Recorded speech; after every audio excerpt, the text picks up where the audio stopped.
Data interpretation हर exam के लिए बहुत ज़रूरी है, खासकर बैंकिंग सेक्टर में, चाहे वो आईबीपीएस हो, एसबीआई हो, पीओ का एग्ज़ाम हो या क्लर्क का एग्ज़ाम, हर एग्ज़ाम में बहुत ज़रूरी है। एसएससी सीजीएल सीएचएसएल दोनों में बहुत ज़रूरी है। इवन अगर आप स्टेट लेवल का एग्ज़ाम देने जाएंगे तो वहाँ पे भी डाटा इंटरप्रिटेशन मैथ में ज़रूर पूछा जाएगा। सो बैंकिंग सेक्टर में तो ये बहुत ही ज़्यादा मार्क्स का पूछा जाता है। प्री और मेंस मिला लें तो लगभग 35 नंबर का पूछा जाता है। और एसएससी सीजीएल में भी अगर प्री की बात करें तो 4 से 5 क्वेश्चंस आ सकते हैं। एक ही क्वेश्चन एक ही रहता है, उसके अंदर 4-5 क्वेश्चंस रहते हैं। और उसके बाद अगर सीएचएसएल की बात करें तो वहाँ भी ऐसा ही होगा। अगर सीजीएल मेंस की बात करें तो 2 डीआई आ सकते हैं। डाटा इंटरप्रिटेशन को शॉर्ट फॉर्म में डीआई बोलते हैं। सो सबसे पहले बात करते हैं टाइप ऑफ डीआई, और इनको हिंदी में बोलते हैं आंकड़े विश्लेषण। सो अगर टाइप्स ऑफ डीआई की बात करें, सबसे पहला जो टाइप होता है वो होता है टेब्यूलेशन, मतलब कि ये टेबल की फॉर्म में होगा। स्क्रीन पे आपको दिख रहा होगा। इसको हिंदी में बोलते हैं सारणीयन। दूसरे टाइप की बात करें तो बार ग्राफ। बार ग्राफ को बोलते हैं दंड आलेख, ये एक बार की फॉर्म में होगा। तीसरा जो है एक लेटेस्ट पैटर्न आया है मिसिंग डीआई, जो अभी शुरू हुआ है 1-1.5 साल से, ये बहुत ज़्यादा इम्पोर्टेंट है। चौथे की अगर हम बात करें पाई चार्ट। पाई चार्ट एक पाई की तरह आपको चार्ट बना के दिया जाएगा और उसमें आपको डीआई के अंदर सवाल पूछे जाएंगे। ये 2 टाइप के होंगे, एक होगा नॉर्मल, दूसरा होगा डिग्री वाला। सो ये भी हम पढ़ेंगे।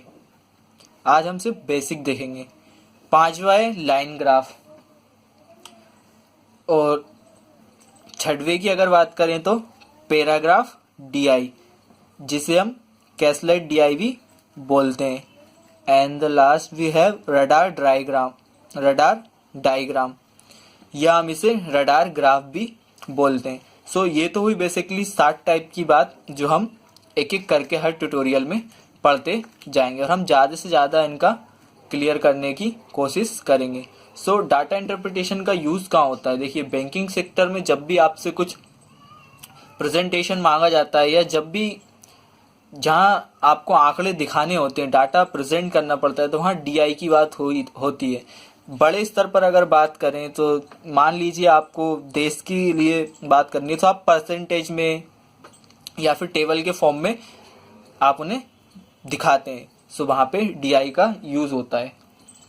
सो डीआई में बेसिकली हम 7 ये टॉपिक पढ़ेंगे और जल्दी हम इन्हें कवर कर लेंगे। याद रखिए, बैंकिंग सेक्टर के लिए बहुत ज़रूरी है। जो भी बैंकिंग की तैयारी कर रहे हैं वो इस पर बहुत ज़्यादा ध्यान दें, और एसएससी सीजीएल वाले भी ध्यान दें, क्योंकि 2 क्वेश्चंस मेंस में और 1 क्वेश्चंस प्री में ज़रूर आएगा। सो 1 क्वेश्चंस में अगर 4 क्वेश्चंस आ जाते हैं तो 2 नंबर का 1 है, तो 8 नंबर आपके पक्के हो जाएंगे।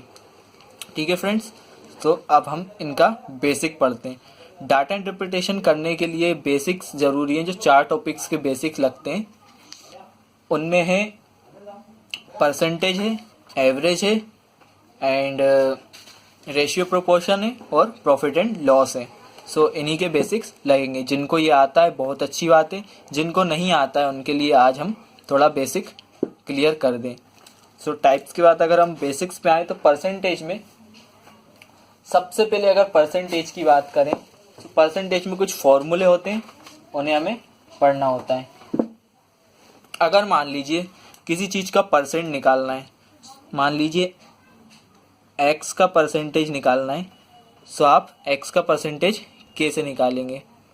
तो जिनको पता है बहुत अच्छी बात है, जिनको नहीं पता उनके लिए हम शुरू से ही पढ़ रहे हैं तो ये पढ़ते हैं। x परसेंटेज बराबर होगा x/100,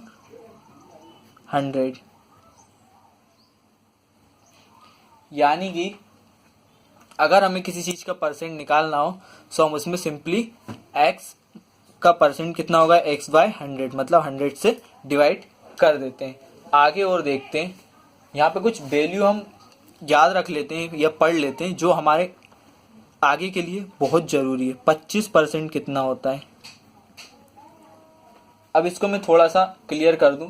25% को हम किस प्रकार लिख सकते हैं? 25/100। ये आगे भी बहुत काम में आता है, सिंप्लीफिकेशन में भी हमने देखा था। तो इसको हम काट सकते हैं, 25 बन जा 25, 25 4 जा 100, यानी कि 1/4। ठीक है, ये तो हो गई 25% की बात। आगे बात करें 50%। 50% को क्या लिखेंगे हम? 1/2। अब आपको क्लियर हो रहा होगा 1/2 कैसे आया। ऐसे ही अगर हम आगे बात करें 60%, तो 60%, ये आपको पता होना जरूरी है। 60% किस हिसाब से आएगा? अगर हम 60% की बात करें, 60% का हम लिखेंगे 3/5। एंड अगर हम आगे और बात करें 75%, सो 75% को हम लिखेंगे 3/4।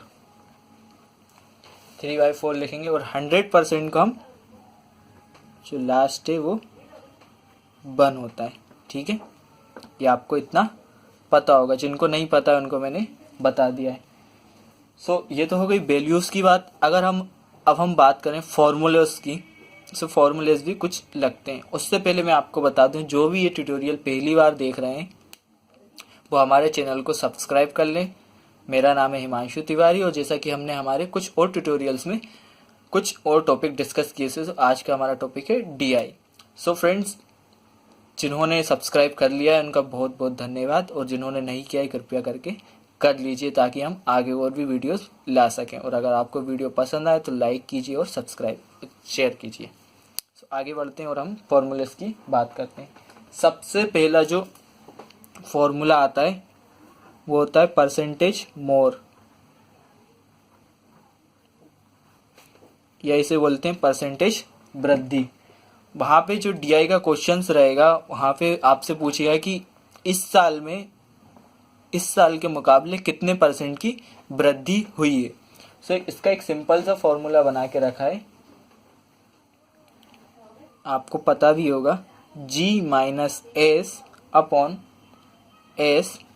इंटू 100%। ठीक है, ये परसेंटेज मोर है। अब यहाँ पे G क्या है और S क्या है? G मीन्स होता है ग्रेटर, S मीन्स होता है स्मॉल। ठीक है, G means greater, greater minus small upon small into 100, पूरा परसेंटेज में कन्वर्ट हो जाएगा। ये परसेंटेज मोर का फॉर्मूला है। अगर हम बात करें परसेंटेज लेस की, परसेंटेज लेस की बात करें तो लेस में भी एज इट इज फॉर्मूला होगा, बस यहाँ पे greater minus small upon small की जगह यहाँ पे ग्रेटर हो जाएगा इंटू 100। सारी चीज परसेंट में कन्वर्ट हो गई। सो आपको सिर्फ इतना ही ध्यान रखना है कि जब परसेंटेज मोर की बात हो तो ग्रेटर माइनस स्मॉल, और अगर मोर की बात है तो स्मॉल करना है, और अगर लेस की बात है तो ग्रेटर करना है इंटू 100। तो बाकी एज इट इज फॉर्मूला रहेगा। अगर मान लीजिए यहाँ पे बात की जा रही है, यहाँ पे एक ऐसा जो कुछ DI मान लीजिए कुछ डाटा दे के रखा है। ठीक है, मैं एक छोटा सा एक सिर्फ बता देता हूँ आपको। ये 400 है और ये 300 है। सो अब आपसे पूछ लिया कि ये 2001 है, ये 2002 है। ठीक है, आपसे पूछ लिया कि 2000 नहीं, ये 2002 है, ये 2001 है।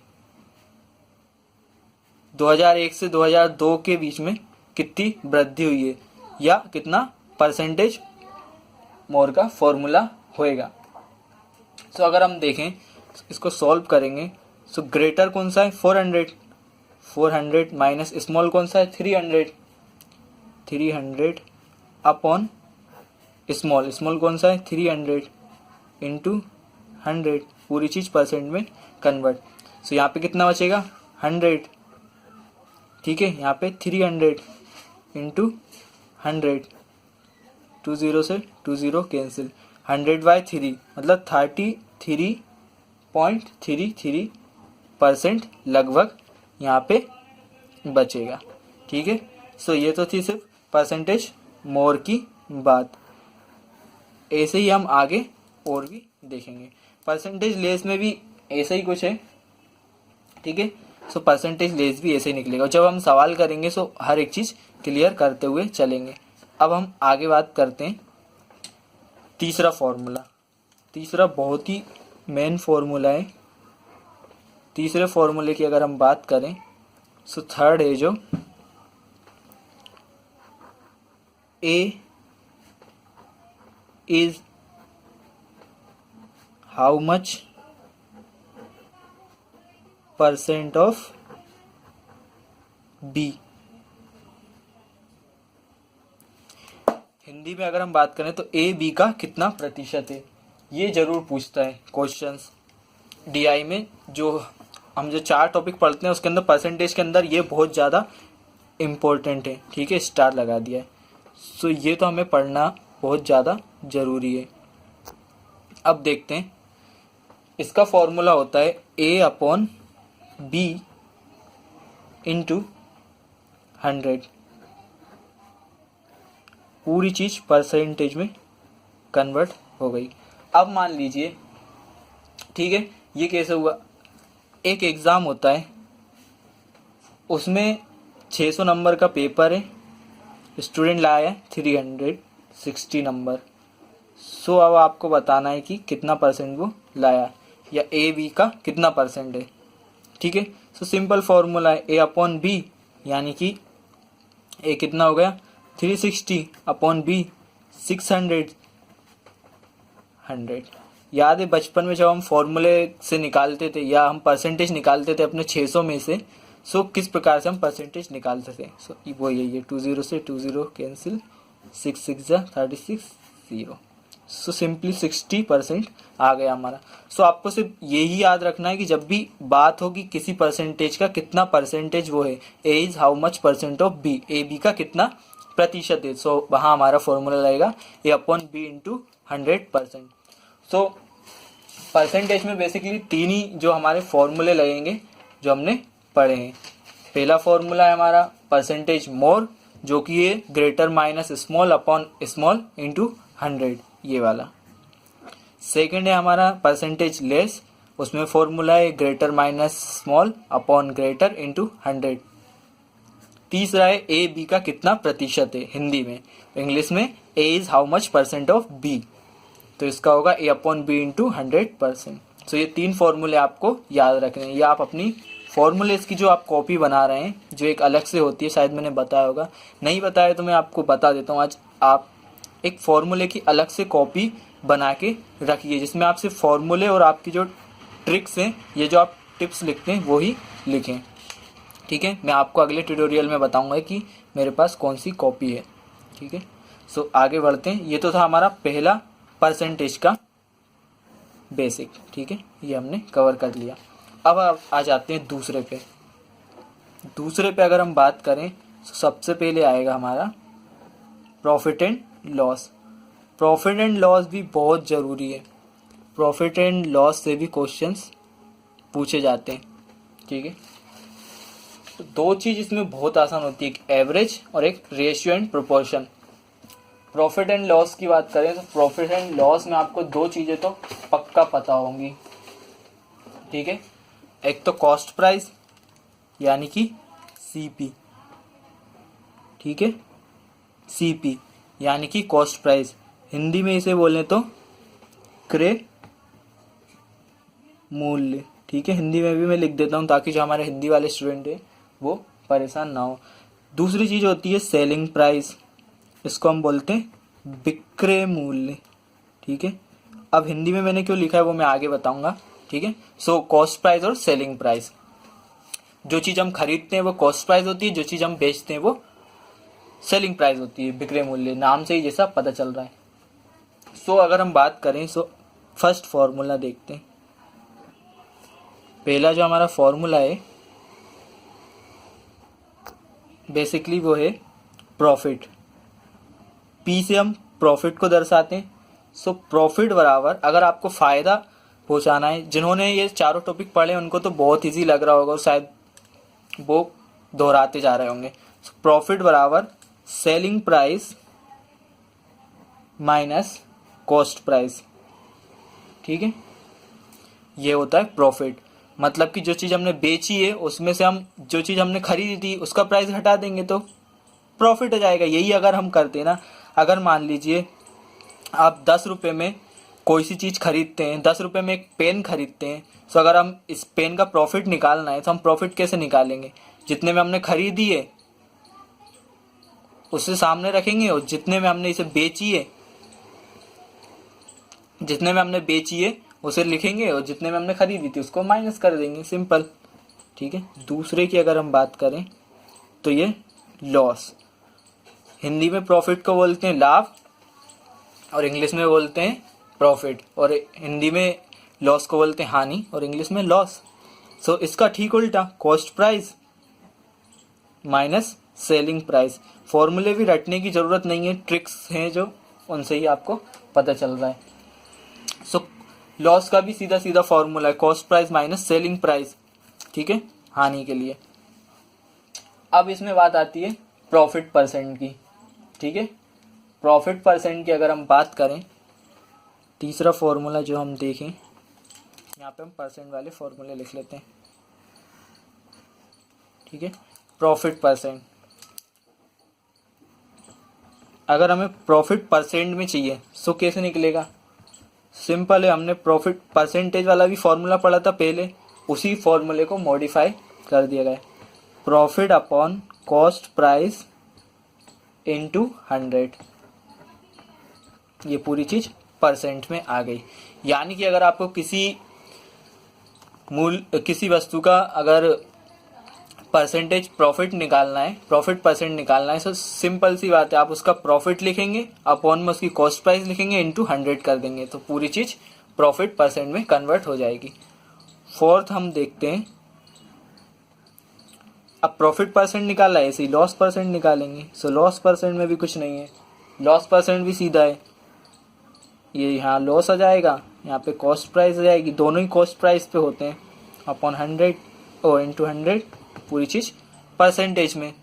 फॉर्मूले भी आपको याद करने की ज़रूरत नहीं है, यहाँ पे प्रॉफिट के फॉर्मूले प्रॉफिट, लॉस के फॉर्मूले में लॉस, जैसे हमने पीछे अभी परसेंटेज के फॉर्मूले में पढ़ा था, ठीक है। ये तो हो गई इनकी बात। अब एक फॉर्मूला और देखते हैं कि अच्छा, अगर कॉस्ट प्राइस निकालनी हो किसी भी वस्तु की, सो वो कैसे निकालेंगे, या ऐसे देख लेते हैं एक बार। इसमें एक जो सबसे ज़्यादा इम्पोर्टेंट जो फॉर्मूला है और उसी से ज़्यादातर क्वेश्चंस आते हैं, सो वो हम देख लेते हैं। फिफ्थ फॉर्मूला देखते हैं। फिफ्थ फॉर्मूला जो है हमारा, I upon E is equal to 100 plus profit percent upon 100, ठीक है। सो यहाँ पे एक चीज़ मैं बता दूँ आपको, ये वाला फॉर्मूला बहुत ज़्यादा इम्पोर्टेंट है, ठीक है। सो यहाँ पे जो आई है वो दर्शाता है इनकम को, ठीक है। आई जो है वो दर्शाता है इनकम को, और जो इनकम होती है वो हमारी काय पे होती है, सेलिंग प्राइस पे, ठीक है। ये चीज़ हमको याद रखनी है। इनकम जो है हमारी वो है सेलिंग प्राइस, और जो एक्सपेंडिचर है वो है हमारा कॉस्ट प्राइस, ठीक है। एक्सपेंडिचर जो है हमारा वो है कॉस्ट प्राइस, और इनकम को हम बोलते हैं हिंदी में आय, एक्सपेंडिचर को बोलते हैं व्यय, मतलब कि खर्च, ठीक है। सो ये आपको क्लियर हो गया होगा। अब एक चीज़ देखो, अगर हमें इससे हम दोनों चीज़ फाइंड कर सकते हैं, इनकम भी और एक्सपेंडिचर भी, ठीक है ना। इनकम की जगह पे इनकम रख देंगे तो एक्सपेंडिचर निकल जाएगा, एक्सपेंडिचर निकालना है तो एक्सपेंडिचर के फॉर्मूले के लिए एक्सपेंडिचर यहाँ रखेंगे, इनकम यहाँ रख देंगे, निकल जाएगा। प्रॉफिट परसेंट का हमने ये फॉर्मूला पढ़ ही लिया, जब हम क्वेश्चंस करेंगे तो और भी हो जाएगा। अच्छा, एक फॉर्मूला और देख लेते हैं। वैसे ये बेसिकली कोई फॉर्मूला नहीं होता है, लेकिन फिर भी हम देख लेते हैं। एक चीज़ मैं आपको बता दूं, 6 मान लीजिए एक फॉर्मूले टाइप में कुछ लिख लेते हैं। अगर किसी चीज़ की हमें कॉस्ट प्राइस निकालनी हो, तो कॉस्ट प्राइस क्या होती है? Cost price is equal to selling price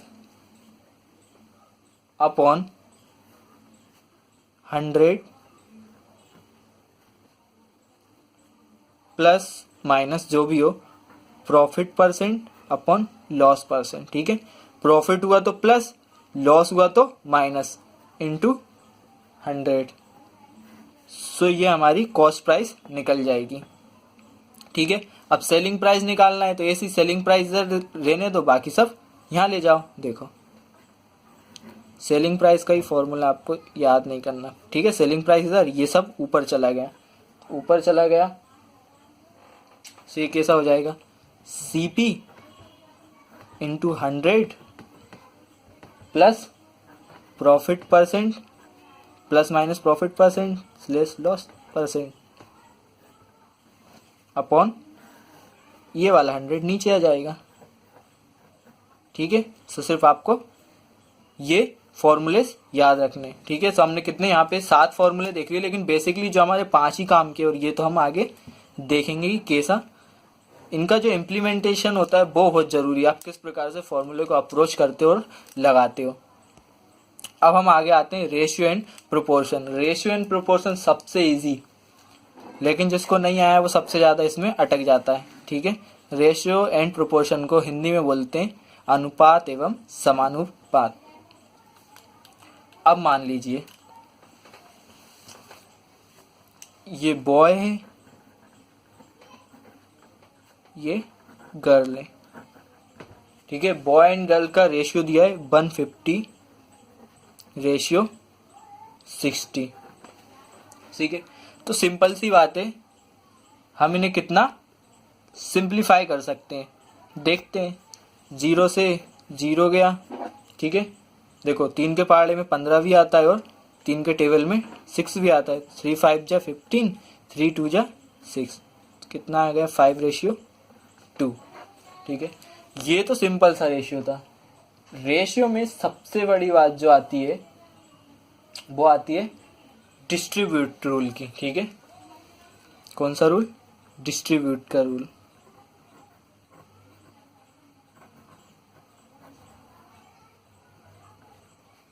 distribute rule जो होता है वो बहुत जरूरी है। अब मान लीजिए ये है हमारे पास 1000 रुपये। ठीक है, 1000 रुपये ये है। अब हमें क्या करना है, इनका जो रेशियो दिया है वो है, सीता को दिया 2,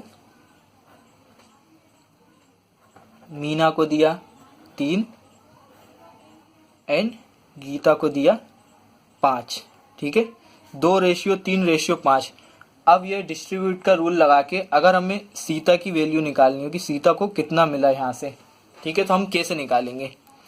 सो ये डिस्ट्रीब्यूट मतलब एक एक को अलग अलग रेशियो में दिया है और हमें उसका सिंगल निकालना है। सो हम कैसे निकालेंगे? सबसे पहले हम लिख लेंगे सीता इज इक्वल टू, कुछ नहीं करना है, सिंपल सा फॉर्मूला होता है, एक फॉर्मूला या ट्रिक आप जो भी कह लें। देखो जितना जो हमारा अमाउंट दिया है वो हमें यहाँ लिखना है 1000। ये जिन्होंने रेशियो एंड प्रोपोर्शन पढ़ा होगा उन्हें बहुत अच्छे से आता होगा।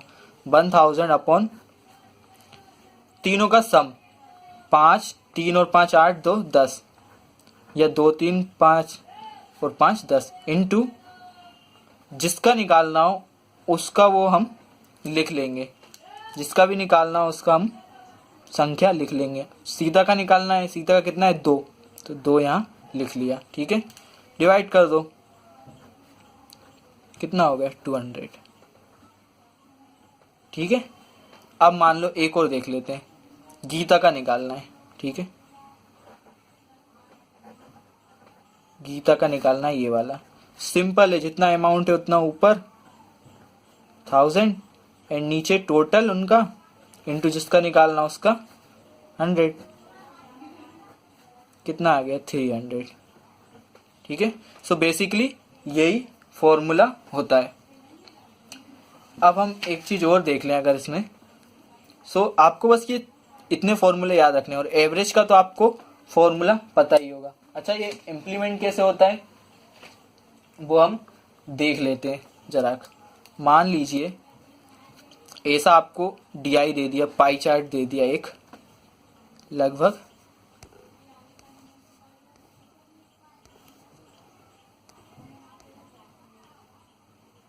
एक पाई चार्ट बनाते हैं।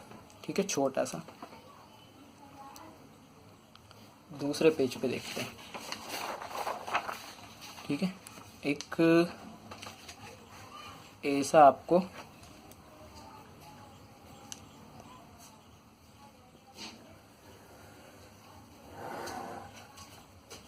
और यहाँ पे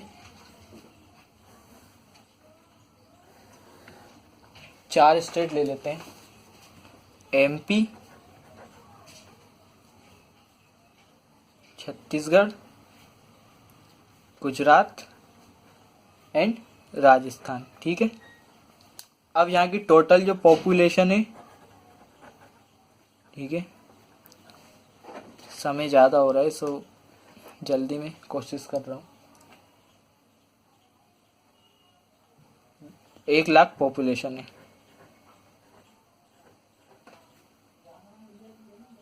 ठीक है, 1 लाख पॉपुलेशन है, इसको परसेंटेज में दिया है। MP का 20%, CG का 10%, गुजरात का 40%, राजस्थान का 30%। ये तो मैं सिर्फ आपको समझाने के लिए बता रहा हूँ, जब हम क्वेश्चंस करेंगे तो हम बहुत ही ज़्यादा आपको आसान लगेगा। ये मैं बता रहा हूँ ताकि आपको पता हो कि किस प्रकार से ये इम्प्लीमेंट करेगा। अब हमें स्टेट दिया है यहाँ पे, ठीक है, और यहाँ पे ये जो मेल और ये फीमेल। ठीक है, स्टेट जो है हमारा राजस्थान है। मान लीजिए राजस्थान का रेशियो दिया हुआ है मेल फीमेल का, कि राजस्थान का जो मेल फीमेल का रेशियो है वो है 2:3। ठीक है, मतलब राजस्थान का जो मेल का रेशियो है वो 2:3 और टोटल कितना दिया है राजस्थान का परसेंट, 30%। तो अब हम क्या करेंगे, सिंपली क्वेश्चन है, बिल्कुल इजी है। अगर आप प्रैक्टिस करेंगे तो एक दो बार में आपको आ जाएगा। ठीक है, ये ऐसे ही क्वेश्चन आते हैं, ये रियल क्वेश्चन है। ठीक है, मैंने थोड़ा शॉर्ट में कर दिया है। ठीक है, अब बात हो रही है राजस्थान की, वो और भी पूछ सकता है ऐसे टेबल बना के। तो राजस्थान की बात हो रही है, अगर उन्होंने पूछ लिया कि राजस्थान में मेल की संख्या कितनी है। ठीक है, अब देखो 2 चीजें दी, एक तो पाई चार्ट दिया, दूसरा एक टेबल दे दी टेबुलेशन फॉर्म में। सो पाई चार्ट में हमें देख के बताना है कि राजस्थान में, अब बात राजस्थान की हो रही, तो राजस्थान में कितने परसेंट है, 30%।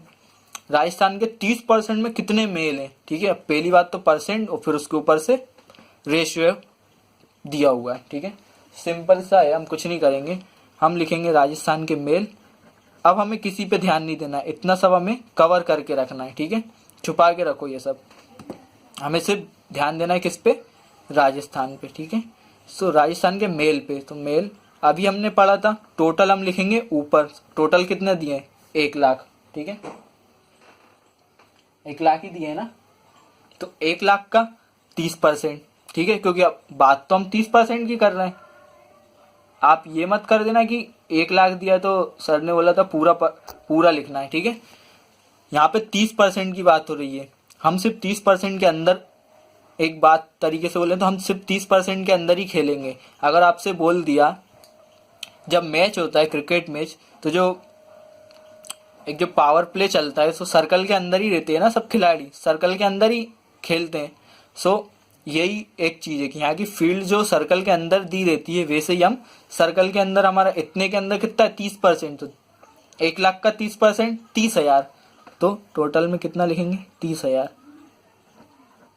ठीक है, अपॉन टोटल, रेशियो का टोटल, 2 + 3 यानी कि 2 + 3 5 इंटू जिसका निकालना हो, निकालना किसका है, मेल का निकालना है तो 2, सिंपली डिवाइड काट दो 6, 5 6 जा 30, 6000 इंटू 2 यानी कि फाइनल आंसर जो आएगा 12,000। ठीक है, ये हमारा आंसर होगा। यानी कि राजस्थान के मतलब टोटल भारत के 1,00,000 लोगों में से जो राजस्थान के मेल की संख्या है वो है 12,000। सिंपल सा क्वेश्चन है, कॉन्सेप्ट याद रखो। देखो टोटल दिए 1,00,000, 1,00,000 का 30% कितना होगा, यहाँ लिख देता हूँ, 1,00,000 का 30% निकाल लिया। देखो पाई जो DI जो रहता है वो बेसिकली इसलिए दिया जाता है ताकि आपको सबके कॉन्सेप्ट लगाना पड़े और एग्जामिनर ये जानना चाहता है कि आपने सब पढ़ा है या नहीं पढ़ा है। सो बेसिक के अंदर हम यही देख रहे हैं। ठीक है, तो राजस्थान के कितना 30% का कितना 30,000 हो गया 1,00,000 का। अब 30,000 में से वो मेल की संख्या ज्ञात करनी है और रेशियो दिया है 2:3 तो हमने निकाल लिया। रेशियो में हम क्या करते हैं, टोटल ऊपर लिख देते हैं जिसमें से निकालना हो, बाकी के रेशियो का टोटल कर देते हैं 2 + 3 5 और जिसका निकालना हो मेल का निकालना था उसको इधर लिख दिया इनटू में एंड सिंप्लीफाई करा 12,000। सो आपको वैल्यू वो याद होनी चाहिए और वो सब होना चाहिए। एक और देख लेते हैं, लास्ट जो हमारा 4th जो है उसको मैं सिंपली फॉर्म में अगर बोलें तो कुछ भी नहीं है, वो तो छोटा सा कॉन्सेप्ट है जिसको हम बोलते हैं एवरेज। एवरेज तो आप सबने पढ़ा होगा। ठीक है,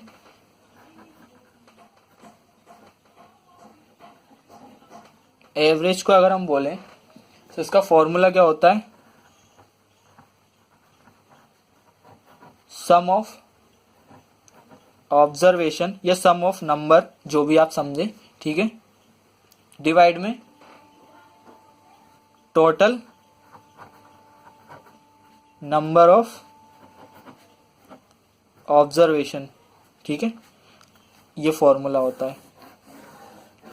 मतलब कि जो भी आपको संख्या दी हो उसका पूरा सम, अब मान लीजिए, ठीक है, कोई संख्या दी है बहुत सारी, उसका पूरा टोटल 3 संख्याएं दी हैं, उसका जो टोटल हुआ वो कितना हुआ 120। टोटल नंबर कितने थे 3, या 3 सब्जेक्ट में कोई विद्यार्थी 120 नंबर लाता है। ठीक है, मान लीजिए मैथ, फिजिक्स, केमिस्ट्री में उसके 120 नंबर आए टोटल। सो हमें उसका एवरेज निकालना है। टोटल सब्जेक्ट कितने थे 3, 3 चुकू 12 0, सो 40 आंसर। सो ये तो सिंपली है, सिंपल बिल्कुल, एवरेज का तो कुछ है नहीं। सो फ्रेंड्स याद रखिए, जब भी DI हमेशा सबसे सरल कब होता है, जब या तो एवरेज आ जाए या रेशियो एंड प्रोपोर्शन आ जाए। ठीक है, सबसे सरल होता है। अगर परसेंटेज और उसकी बात करें खासकर तब थोड़ा डिफिकल्ट हो जाता है जब प्रॉफिट एंड लॉस की बात होती है।